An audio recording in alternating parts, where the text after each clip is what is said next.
PSG Fan TV, bonsoir à tous, bonsoir Joe. Bonsoir. Constat qu'on peut se faire ce soir, c'est que les choix de Tourelle n'ont pas payé. Ouais, les choix de Tourelle n'ont pas payé. Premier constat que moi je me fais, c'est ok, on a un banc de touche, c'est vrai. Ouais. On n'a pas d'équipe. Ouais, mais on n'a pas d'équipe B. C'est tout. Et quand t'as pas tes cadres, quand t'as pas Thiago Silva, on en parlera, ouais, qu'on n'a pas Verratti, et ben forcément les matchs sont beaucoup plus compliqués. Et vu ce que tu fais contre le dernier, la lanterne rouge, c'est que tu sais pas jouer, tout simplement. Quelque part, il y a des joueurs qui sont en manque de temps de jeu. Ils n'auraient pas dû normalement montrer qu'ils ont les qualités pour être dans le 11 du départ. Individuellement, alors bien évidemment il y a des joueurs qui sont passés à côté de leur match, hein. Je pense à Paredes notamment, mais Marquinhos aussi, mais ce que tu vois c'est qu'ils ne savent pas jouer ensemble, donc tu te demandes ce qu'ils font à l'entraînement en fait, c'est cette réflexion là que j'ai, parce que je te dirais pas que voilà Draxler est un mauvais joueur, Marquinhos est un mauvais joueur, mais pourquoi quand ils n'ont pas leur cadre, ils ne savent plus jouer, c'est-à-dire que quoi, à l'entraînement on travaille jamais des schémas de jeu où les Verratti et les Thiago Silva sont pas là, il y a un réel problème là-dessus, tu sais que sans ces mecs là, aujourd'hui le PSG vaut pas grand chose. Justement sur les choix de Tourelle, on voit qu'il joue pas mal sur la polyvalence de ses joueurs.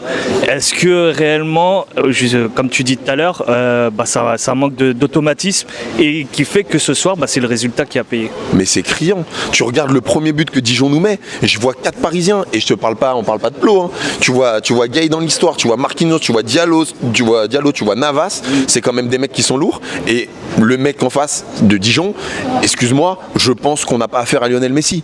Je le vois, l'action, j'ai l'impression qu'elle est au ralenti et nous passe normal. Et tu vois que tu as eu plein. Les plus grosses occasions, c'est Dijon qui les ont eu. Hein. Oui, on a eu des transversales, etc. Mais ils ont été incisifs en fait depuis le début du match. On a une défense qui est très perméable. Donc voilà, quand il n'y a pas le patron, oui, il n'y a aucun automatisme. Ils étaient perdus comme des enfants. Et ça se voit que c'est un problème d'automatisme.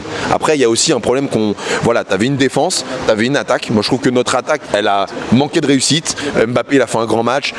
Di Maria, bon, il était entre son cousin Di Mario et lui, mais il était quand même présent. Icardi, manque de réussite. Il a fait 2-3 gestes. Il a eu un poteau, etc. qui aurait pu. Cavani, il a fait ce qu'il peut. Mais voilà, sinon, tu vois qu'au milieu de terrain, ouais, aucun automatisme. En défense, je t'en parle même pas. Là, comme tu dis, il y a souvent sur tes interviews, c'est que quand il manque la colonne vertébrale, on a du mal, même à des petites équipes, notamment l'absence de Thiago Silva, Verratti, et ton troisième joueur qui est Neymar. Alors je le dis à chaque fois, et voilà, c'est peut-être mon fil rouge, mais l'équation pour moi elle est simple. On ne peut pas se permettre de jouer. Il faut qu'on joue avec ces 3 joueurs, c'est mieux. Quand on a 2, ça va. Quand on a plus qu'un, c'est chaud. Et quand on a 0, c'est mort. Et là, on l'a vu, le match était très très brouillon parce que ce sont des patrons de chaque ligne et c'est super important de les avoir. Et là, voilà, on a été dans la difficulté du début à la fin dans le match.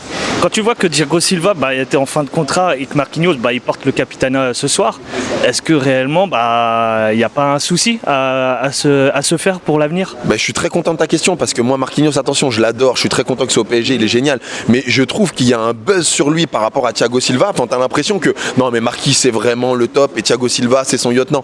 Les gars, depuis 1 mois et demi, on va remettre les choses dans le contexte, depuis 2 mois, je vous demande quels sont les buts qu'on prend. Contre Reims, contre Nice, Reims, donc Thiago Silva n'est pas là. Nice, première mi-temps, il est là. Deuxième, il n'est pas là. Là, ce soir, on en prend 2. C'est qui est pas là? Donc même Gay qui apporte, qui aujourd'hui en fait n'a pas été en deçà. On parle de clean sheet, on met Gay en avant. On parle de Marquinhos, il est dans les 30 meilleurs. Le patron, c'est Thiago Silva. Ce mec-là, il ne faut pas qu'on le perde. Et aujourd'hui, on n'a pas les moyens, on le voit ce soir, de perdre Thiago Silva. Tout simplement. Un petit mot sur l'entrée de Cavani? Ouais, j'étais content qu'il vienne, il méritait. Alors même je trouve ça difficile qu'il soit pas titulaire. Peut-être qu'il n'avait pas encore le rythme, mais qu'il n'ait pas plus de temps de jeu parce que c'est à la 70e qu'il rentre sur un match contre Dijon. Après voilà, il a été altruiste, il a fait 2-3 appels assez incisifs qui m'ont fait plaisir. Donc j'ai retrouvé l'ancien Cavani. Non, je suis content. Est-ce vraiment que pour toi il mériterait d'être dans le 11 de départ? Non, le 11 de départ non, clairement, parce que même dans les déplacements d'Icardi, je le trouve vraiment vraiment bon. Aujourd'hui, tu as un débat pour savoir, pour 3 personnes, pour 3 postes de titulaires, il y a 4 personnes, mais Cavani rentre pas aujourd'hui en rotation. Après, moi j'aimerais qu'il soit en super sub jusqu'à la fin de la saison au moins. Tu vois, il mérite de partir sur les honneurs, clairement. Face à Bruges, tu t'attends à nos retours de nos titulaires. Est-ce que pour toi ça passera? Non, face à Bruges, on va les laver. C'est fini. C'est qu'en fait, t'as pas la même équipe. C'est vraiment le. On va conclure aussi avec cette très bonne question. C'est que quand je te dis qu'on n'a pas d'équipe B, c'est que voilà, tu remets nos 4, tu mets nos titulaires.